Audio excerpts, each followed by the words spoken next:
couple things to think of in relation to going big. The first one is that you're not going to go big alone.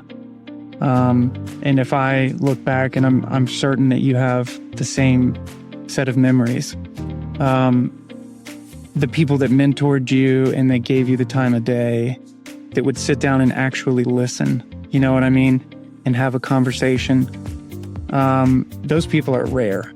And when you find them, that's who you're going to go big with. And you need to be on the lookout all the time. That's my first piece of advice. And I guess for everybody on the other side of that, my encouragement to you is there's lots of young, excited 21-year-olds, a lot smarter than me, that can probably help you go big. Never underestimate what you're capable of. And most of the time it's a phone call away from either finding the right person or the right partner to go big with. And you always got a little more in the tank than you think you do, even when you are certain that it's on empty. Welcome to the Going Big podcast. I'm your host, Kevin Gentry, and this is the place where we celebrate bold moves and big ideas. Each week, I sit down with inspiring leaders, entrepreneurs, and change makers who are making a significant impact in their careers and in their communities. Whether you're looking to level up your leadership, pursue your passion, or just get inspired to take your next big leap, this is where those stories come to light. Now, if you're listening on iTunes, YouTube, or anywhere else you tune into podcasts, be sure to hit that subscribe button so you'll never miss an episode. Now, let's dive in to what it means to truly go big. Well, ladies and gentlemen, joining me today on the Going Big podcast is Daniel Houghton, who at the age of 24 became the CEO of Lonely Planet, the world's largest travel publisher. 3 years after graduating from Western Kentucky University, he took the helm of a beloved travel brand and drove its transformation in the digital space to all new places and all new reach. And really excited, Daniel, to have you here today. So much to talk about in terms of going big. I mean, you're a testament to the power of thinking big and going big. You have such a fascinating story on so many levels. And just as when I interviewed several episodes ago, Jimmy Hutchison of Spin Magazine, who took a legacy brand and really brought it into the modern age through a lot of the digital space, you did the same thing. And it's just fascinating about how you underwent that and the lessons, the consequences for all of us about how we think about going big. But I want to start off the conversation, Daniel, because I'm a big fan of you in many ways. Big fan of your terrific book, Wherever You Go. I give this, I've got a bunch of copies. I've given it to a lot of people. I'm going to continue to give it to people. I love your take on travel. So to kick us off, we're embarking on the summer travel season. What's the kind of go big way you think about how we should think about travel beyond our comfort zones? Yeah, Kevin, thank you for having me. First of all, it's a privilege and a real pleasure to be here. You've been such a mentor to me over the years that anything I can do to tell my story and engage with your audience is just a huge privilege. So first of all, I just want to say thank you. Yeah, it's been a wild ride so far, I guess, in my career, and I guess more importantly as a traveler. And I think if you want to encourage people to go big with travel, especially with what's coming up this summer, there's no time like the present, is the first thing I would share. Tony Wheeler had, the founder of Lonely Planet, he and his wife, Maureen Wheeler, founded Lonely Planet in 1973. And Tony used to basically just look at people and say, look, just go. You know what I mean? Like the absolute hardest part is deciding to go. And then everything after that's going to be a lot easier. And if you think about how you plan travel, that's always where the angst is. My encouragement is, if you want to get out of your comfort zone a little bit, try to connect travel to something that you have a passion for. Doesn't matter if it's wine or golf or music or history. if getting outside your comfort zone is a little intimidating, then you pair it with one of those things you already love, and I think that'll get you over the top. Well, great. Well, I want to dig into that a lot more too, because, travel in one sense is maybe we think of in a relatively small space in our lives, but yet it's often so profound. It really can be about meaningful experiences, memories, family experiences, key, commemorations of key dates or, birthdays, anniversaries, graduations. It's so important. So again, a lot to talk about. But now I want to get back to this crazy story of you were just 3 years out of college. You were a photojournalist, and then you became CEO of Lonely Planet. Forbes magazine named you to their 30 under 30 list for the transformation of the media landscape that you led.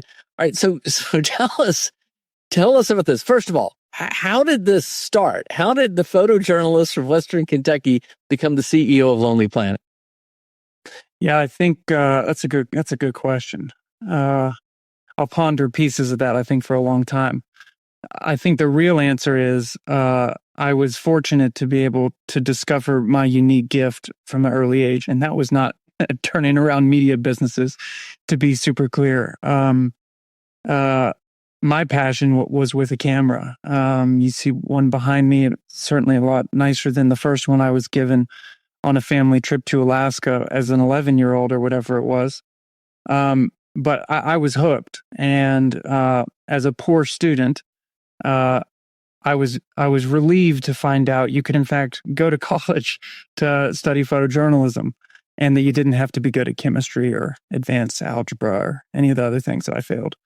Because I didn't qualify for a lot of scholarships. We can just leave it at that. What I found when I got to my alma mater was perhaps the most talented, one of the most talented media programs, faculty in the country, loaded with Pulitzer Prize winning staff that really just invested, into the students in a way that I don't think probably matches too many other institutions. This is Western Kentucky? Western Kentucky. Now that's a, state school, and I have to be thankful as a third generation student. Maybe that had something to do with they let me in. My grandparents went there. My mom went to Western Kentucky. But the level and the sort of the drive that was instilled in you from the entire time we were there, I think set the pace for the rest of my career. I was going to be a newspaper photographer, and I was for a time at the Seattle Times. The best days of that industry were behind it, even way back in 2007, 2008. So I knew I wouldn't be finding my future there. And I'll tell this part of the story just because I think it's important for anyone that has a creative project or pursuit or something on the side. The only reason I wound up at Lonely Planet is because when I left the newspaper, I started my own one-man, multimedia business.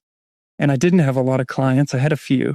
But what I did have was time. And so I didn't know what else to do other than go create work that I hoped to make for other people one day. It's what you do when you're 21 years old and you have a degree and no income. One of those side projects was a thing called the iPhone photo of the day.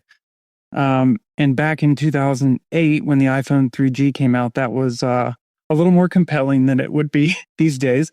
We were talking pre-Instagram. Facebook existed, but you couldn't upload high quality images to it. And long story short, the hundreds of thousands of page views later, if you Googled iPhone photo, my website was right under Apple and Verizon and AT&T and all that stuff.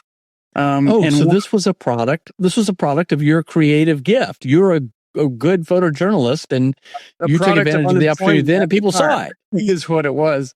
But it got attention, and I didn't really know what to do with that kind of traffic at the time.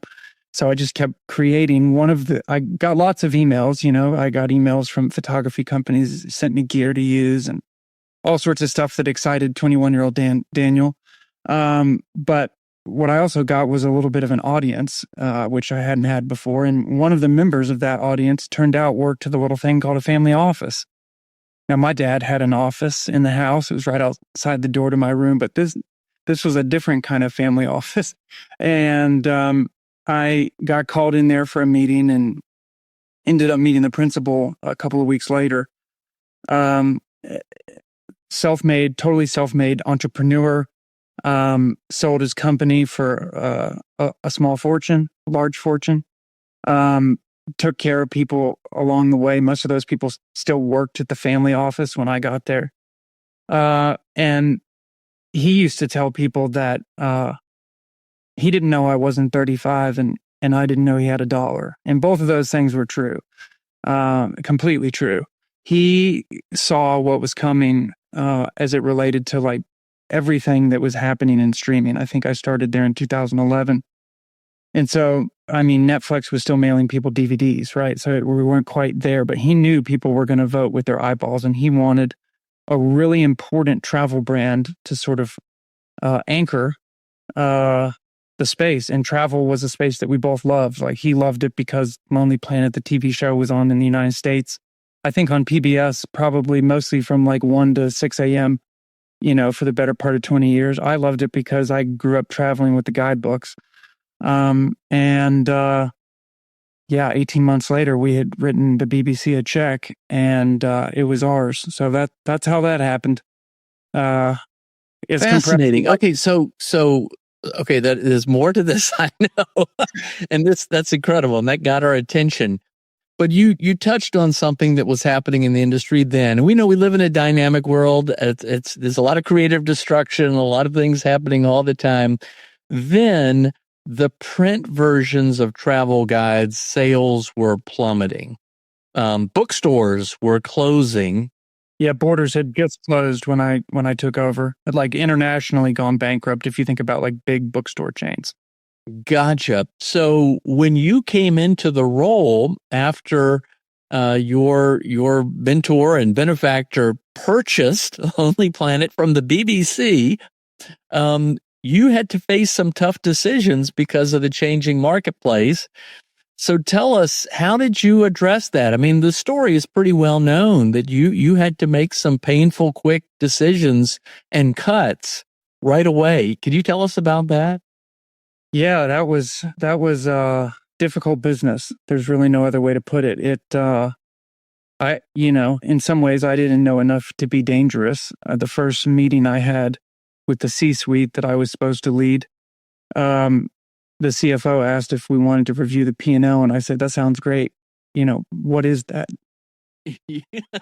And I lost the room pretty quick. I'll put it to you like that.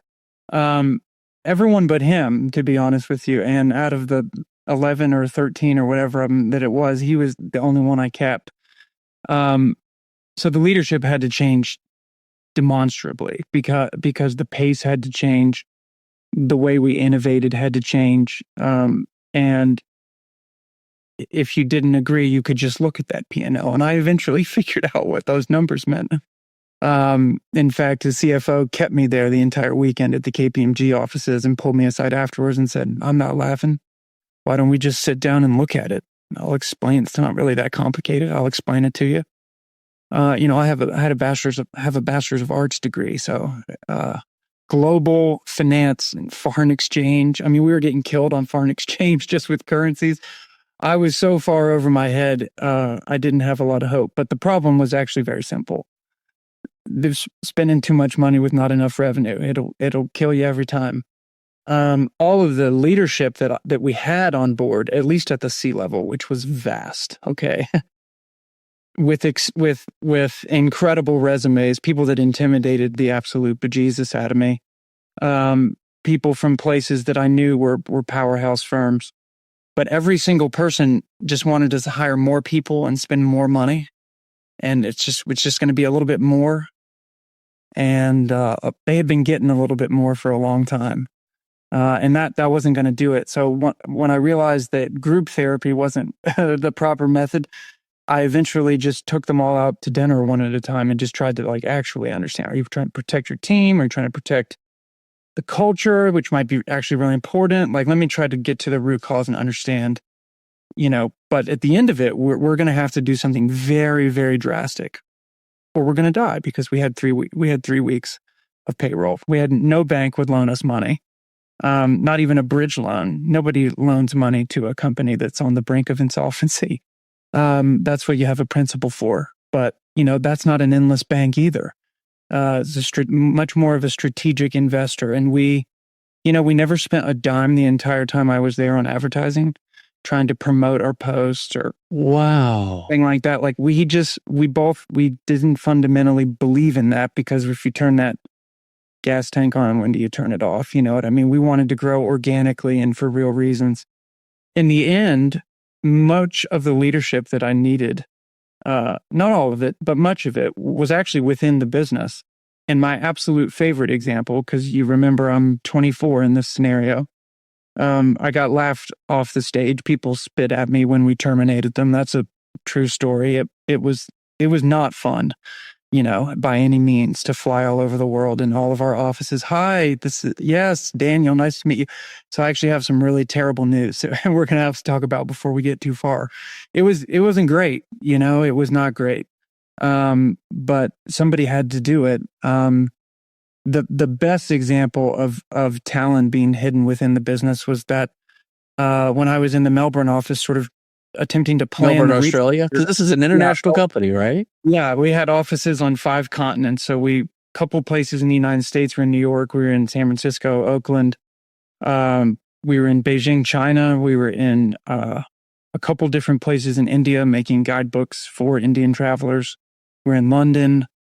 And then we had they still have a host of foreign partners all over the EMEA region in Europe and sort of everywhere else. In almost, I think it was 13 languages we were publishing guidebooks in. But as I was walking around the Melbourne, Australia office, this guy walked up and said, "Hey, I work on social media team, and do you have 5 minutes? I just want to show you something that I think that'll help a lot." And he had a little PowerPoint presentation. We sat down and he goes through his slides. He didn't want to spend any money. He didn't want to hire anybody. It was just, here's what I think we've been doing wrong. Here's where I think travel on Instagram and Facebook and Pinterest and all these places are going. And here's what I think we should do. Give me 60 days. And if you don't see results, we can try a different plan. So I go back to the CFO's office and get all excited. I'm like, well, I just found the new global director of social media. Like, I don't know what this kid's making, but he was older than me, first of all.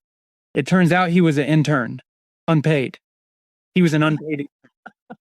But in many ways, it's kind of like you.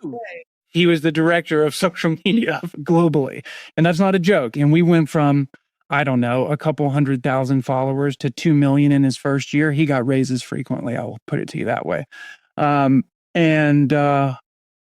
It's remarkable what can hide within a business if you give people the opportunity to speak up every once in a while. Indeed. Wow. But again, his story is sort of like yours, and somebody put confidence and trust behind him based on just a variety of factors. So that just leads me, I think, to a logical question. What did this experience, what did it teach you about leadership development and spotting talent? I mean, you just spoke to it to some degree, but you came away with some valuable lessons, I'm sure, as a result. Well, I definitely learned a lot of things of what not to do. You don't fall in love with a really fancy resume or somebody that you can't find anybody that can ever have anything bad to say about. And I don't mean bad. I just mean, if something is too cool for school, there's probably a reason. The biggest lesson I learned, I think, is you have to understand what people's motivation is. We moved people all over the world. I mean, we probably moved a dozen people and their young families from Australia to, not Nashville, Franklin, Tennessee, population 50,000. And they're moving from what's long been known in Melbourne as the most livable city in the world. And if you've never been there, anyone listening, please go to Melbourne, Australia. It's incredible. It's what we, I think, strive to in a lot of other cities, from the multicultural perspective to the food to everything. Yeah, you have to understand what people's pure motivation is, because one, you don't pick up someone and their young family and put them on an airplane 18 hours across the world and let them sell their home or move out of their apartment. And I mean, we had people move that had people that, gave birth in the United States because we moved their families across. And we were really like, we were not a big, we're not Meta or Google or someone that had a team of, international lawyers, but we made it happen on a lot of times a shoestring. But, you have to understand people's motivations and what really drives them. If it's a raise every 3 months, that's what maybe if you're in sales, maybe that's fantastic. You want someone really hungry in that way. But I think you just have to understand what motivates people and then be willing to call it when you don't, because there's nothing worse. Absolutely nothing worse than that. Wow. All right. Well, in terms of what motivates people, I want to turn to a different thing. But before we close out this chapter, as I mentioned, a few episodes ago, I interviewed Jimmy Hutchison, who started as an intern at MTV and ultimately turned Spin Magazine, an iconic publishing brand, into a whole new place through digital transformation. But that's effectively what happened with Lonely Planet, right? You moved it from what was a dying space into a new space, and the reach increased. I mean, you told that story about your social media director. Yeah, I think it. I don't want to take credit for being the first leader at Lonely Planet to attempt something digital, because there were roots at the earliest intersections of technology, down to the fact that lonelyplanet.com was actually the number 25 website ever put on the World Wide Web. Tony Wheeler became friends with a couple folks in Silicon Valley, and they flew down to Australia and said, "Hey, this computer thing is going to be big. You're going to want to participate here." At one point, there was an entire series of guides on Palm Pilot. And I shouldn't admit, but I'm old enough. I actually had the good old Palm Pilot. Yeah, I mean, so the history was there. The execution and sort of the fear is what had kept it back. And I'll try to make it really clear. The philosophy in the business was this: we make money off of our content, and our content makes money through the sale of books.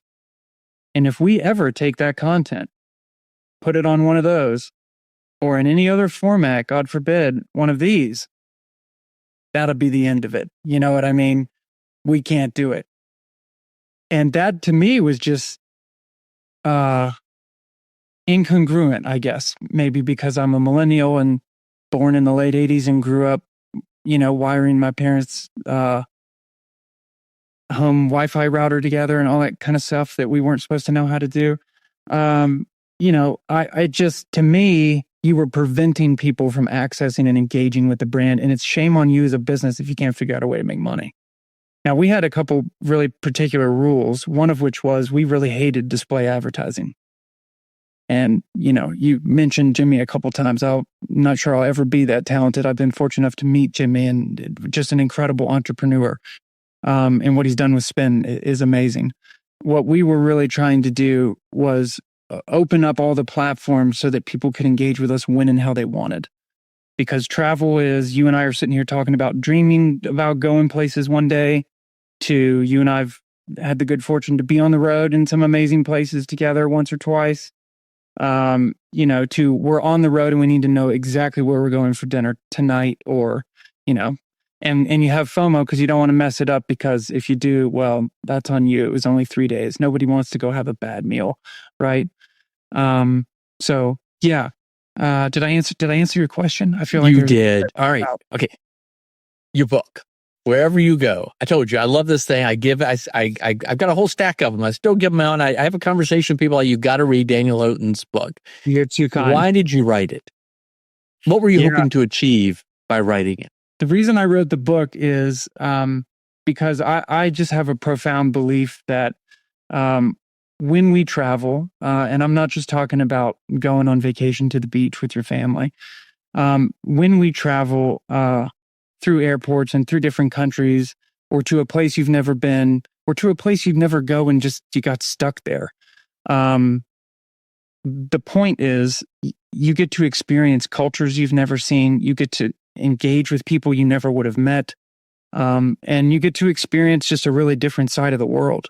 It doesn't really matter if you're walking through Kansas or Wyoming, or you're in India or Malaysia somewhere. Like, you're going to encounter people, generally going about in many ways the same things, but in profoundly different ways.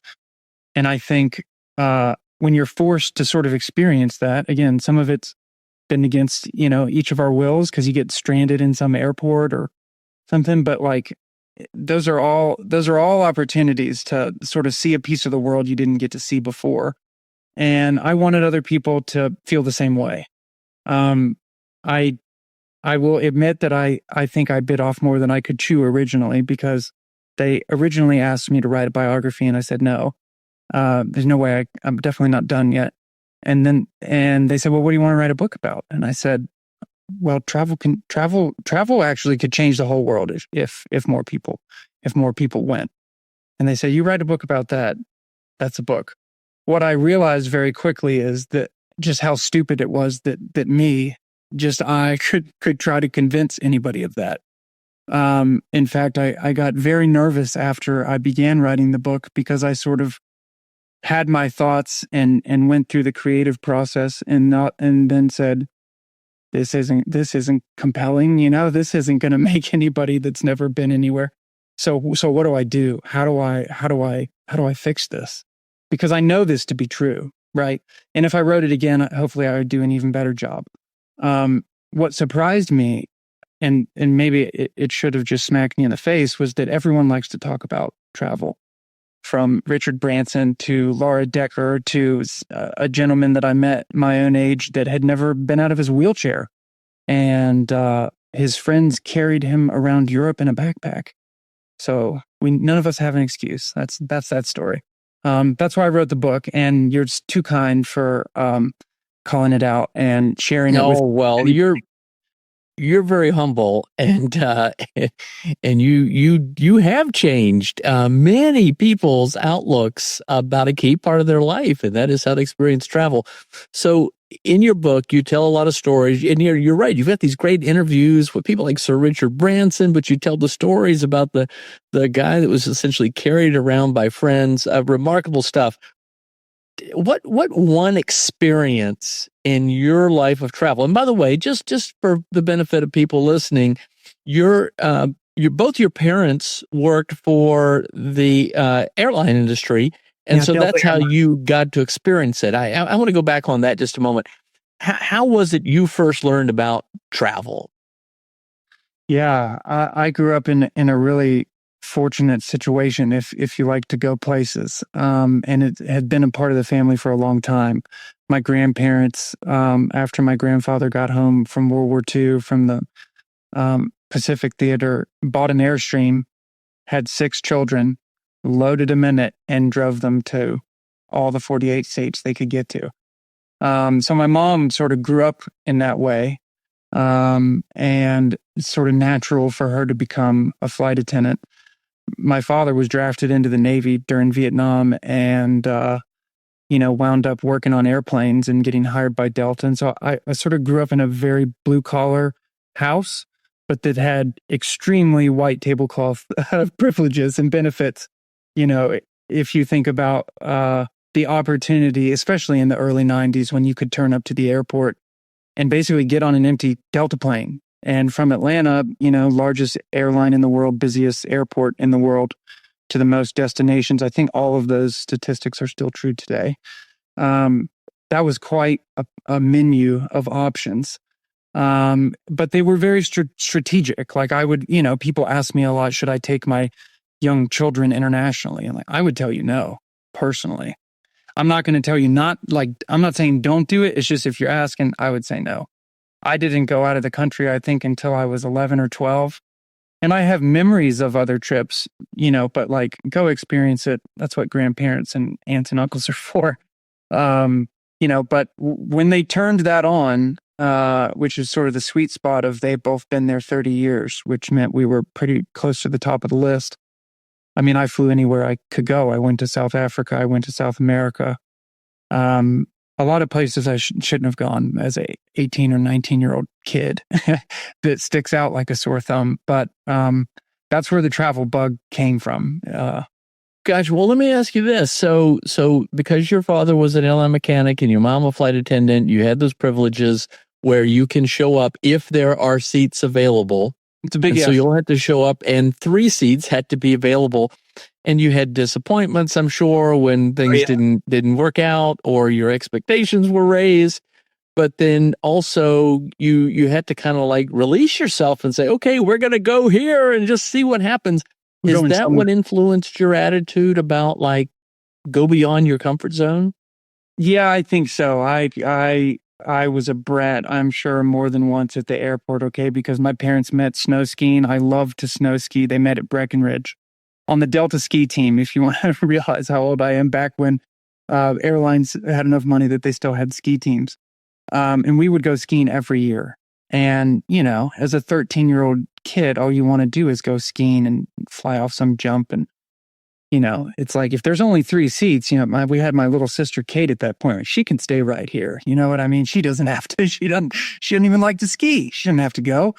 You and mom can go somewhere else, and dad and I will go skiing. Well, that year there was no seats to Salt Lake City, and there was none to Denver, and there was none anywhere that we could get to from Atlanta. And we tried 2 days in a row. And at the end of the second day, my dad looked at my mom and said, we're flying to Jackson Hole.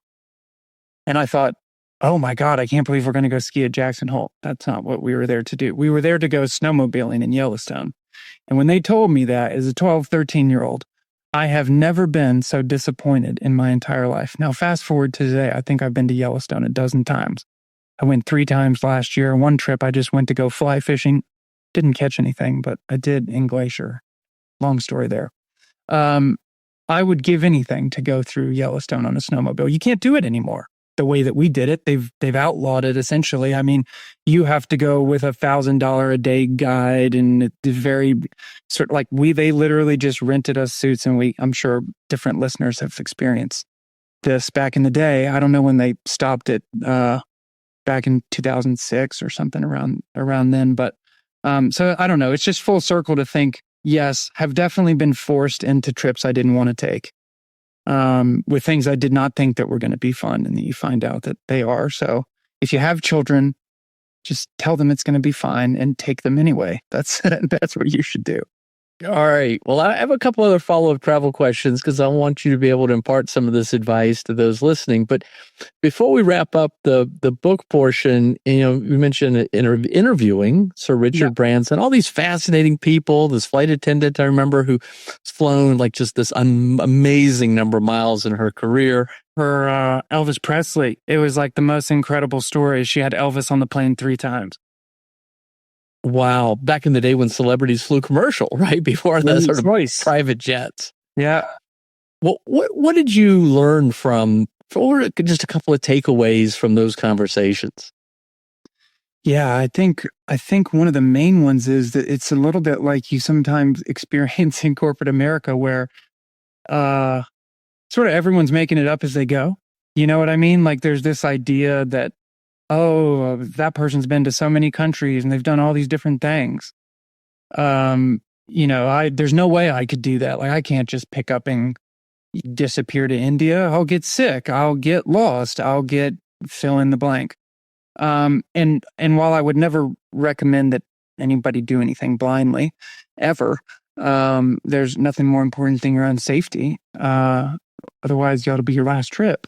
You know, the world's actually a pretty safe place. And even in the most dangerous countries in the world, Tony Wheeler wrote a book about all of the stand countries. And I mean all of them. I mean, every single one of them has a warning, a travel warning, both from Interpol, from, you know, USTA, do not. You're talking about Uzbekistan and Tajikistan and Kazakhstan. And, you know, it's like you go there, and now I've been to a few dangerous countries, ridden in some bulletproof vehicles, but even in those circumstances, you know, you meet people and you're like, I should have come here a long time ago. Like, what are we thinking? You know what I mean? And that doesn't mean you can't get into trouble or that you can't make a mistake. But I think that's the biggest lesson from all those interviews is just no one claims to be an expert. You know what I mean? There is no master's degree in travel. It's sort of a shame. It's not like a trade school class. You know what I mean? Maybe an opportunity for Mike Rowe, how to travel. But it's such an important thing because it's not straightforward. There's a lot of logistics. But that's definitely the most important takeaway. All right. Well, Daniel, you're still young. I know you and your wife have a young child or young parents, but you've had an amazing career already in photography and photojournalism, in other aspects of media leadership, we'll say, and also in writing. And you mentioned about your decision to leave Lonely Planet. How do you decide what new opportunities to pursue and what to take a pass on? Yeah, I think for me, there's two things. The first one is, how does this align, with my goals for myself and my family? And that's everything from really big trips that I want to do. And I mean big trips that are going to take a year, that would take the whole family, pull the kid out of school, that kind of stuff, like bucket list type stuff. And then how am I going to raise my family? And we do have a new little boy. And he sleeps very well in the Airstream, which is great. To much relief. That was actually the first night he ever slept was in the Airstream. And my wife said, we're never leave. We live in here now permanently, which is just fine by me. All right. So you've traveled to something like well over 35 countries, more than 2 million miles. First question, for those listening, trying to figure out where they should go, what are 2 or 3 places you think are just the most magical that you'd say, I'm so glad I'd even go back there? Or when people ask, where should I go? What would you say? Yeah, I reach for my book because I made you a short list. And I'll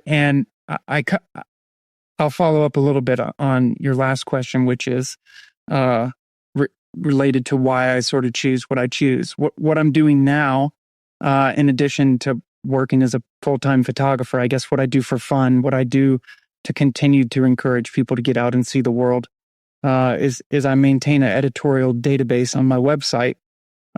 There's no ads, there's no stupidity. It's just travel. It's just locations, information. So what's your website so we can check this out? DanielHoughton.com. We can link it in the show notes, I'm sure, but it's just DanielHoughton.com.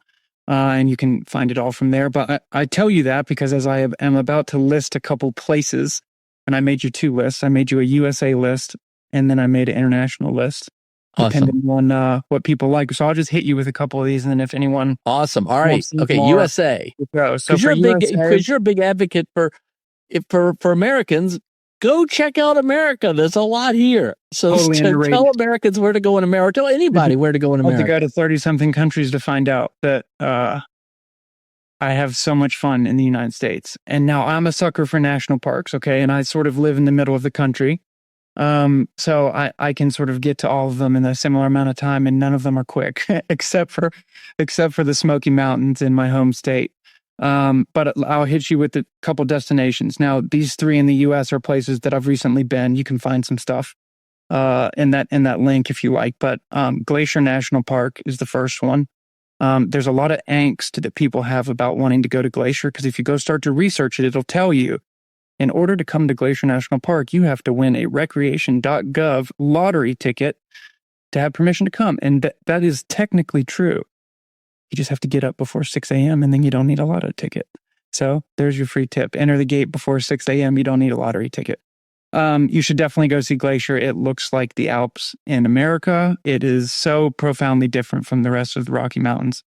Couldn't say enough good things. I'll be quick on the next 2. The next one, I don't pick a lot of cities, but this one's a favorite, is Savannah, Georgia. And there's some great coastal areas around there, whether that's Skidaway Island State Park, Tybee Island. But that whole area right there in Savannah is such an old city, like Revolutionary War history, Civil War history. It's unbelievable what they've been through. And if you've never been to Jekyll Island, like where the Federal Reserve was conceived, it's an absolute must go. And then the last one I would say, like if you can want to join this on to the next one, just go straight up the coast. I think people radically overlook the Outer Banks, and I mean the entirety of the whole national seashore. I know everyone, especially in Virginia, has like their place that they love to go. But I would encourage you to kind of go top to bottom, take the ferry to Oracoke. I think it's free, and if it's not, I think it costs like $10. But places that you just would it doesn't look like America, you know. The international ones, my recommendation, if you want something easy and you haven't been out of the country in a while and you're not like totally sure, I'd go drive the Ring of Kerry in Ireland. Just rent a car, get a little used to driving on the wrong side of the road, rent a very small car. The roads are very tiny. And then I would tell you Shanghai is my other favorite global city in the world. I'd probably go to Tokyo right now instead, with everything that's happening. And what's on my bucket list, I'll just tell you that's not happening anytime soon, with a toddler, is a Belmond train. If you've never heard of the travel company Belmond, it's Belmond. It is not cheap, okay, but they have, and I'm not obsessed with trains, I'm obsessed with airstreams and boats. But whether you're obsessed with trains or not, they run the train, the modern day Oriental Express, and another train called the Eastern Orient Express, which runs through Malaysia and Singapore. And it's been, that is a region I have been around. Like I've been to Singapore, but I've never left Singapore, the city. And so that's, if we're talking international, that's what's at the top of that. Wow. Thank you. Well, Daniel, you're talking about now doing your photography. What's next, or just how do you think about all this stuff? You've got a toddler, and you got a Gulfstream, so your Airstream, so you're traveling around the United States. What's next, and how should we be thinking about going big? Yeah, I tell you what, if I ever wind up with a Gulfstream, I'm picking you up first. Yeah, it's a big mistake. I meant to say, but sorry. I will tell you that the Airstream Globetrotter is I'll tell you a fun fact. When they decide that a high-ranking government official, someone that's not the president or the vice president, has to travel to, let's just call it, a potentially dangerous theater, okay? What they do is the military takes an Airstream Globetrotter that Airstream makes them, and they strap it inside of a military aircraft, C-130. And that's how they get the Secretary of State or whoever it is that they're traveling, because it's the only aircraft that can basically do really exotic, I'll just use the word exotic, landings as to avoid potential conflict. So it's fascinating. It's a heck of a travel vehicle. I'll just tell you that. It's like a boutique hotel on wheels. Ask me the question again. All right. Well, I want to pause on it because I'm going to ask another question first, and then we're going to actually close out on this. But okay. So I love to ask this question: what would you tell now knowing what you know? Yeah. What would you tell a younger version of yourself to do differently? Now, you're still a younger version of yourself, and you had this fascinating story, but what would you do any differently? Yeah. Probably two things. More listening to my core gut instincts. I think that must be something that you just have to keep stepping on a rake over and over and over again in life, or maybe I'm a slow learner. But like when I look back, I should have always trust your gut. And maybe that's cliche or whatever, but I think about that a lot. I try to tell myself that one a lot. And the second one is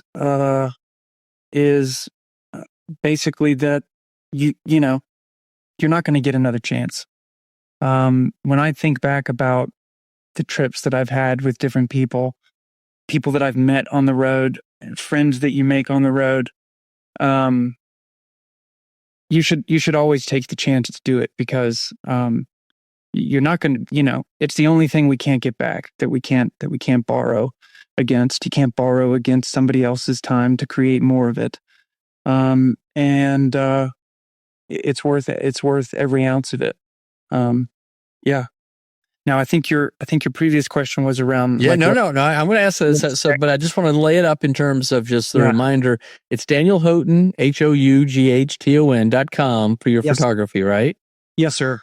And you've got like a travel blog or something like that, or email too. Yeah, you'll see a couple things. There's a free newsletter that basically just emails you once a week a place in the United States that I think you should go. We've talked about a few of them today. And then, sorry, I'll let you ask the rest of your question. No, and then your book. I just can't say enough good stuff about wherever you go. Just check it out. It'll just change your perspective. And again, travel is such an important part of our lives, our families' lives. And I just love the idea about just pressing ourselves to think beyond our comfort zone. So you've really gone big, but you're a very modest and humble guy, and you're really great about just following your passion and your gifts. So just close this out, Daniel. To anybody listening, how would you recommend, based on your own experiences, that we think about going big in our lives? I think there's a couple things to think of in relation to going big. The first one is that you're not going to go big alone. And if I look back, and I'm certain that you have the same set of memories,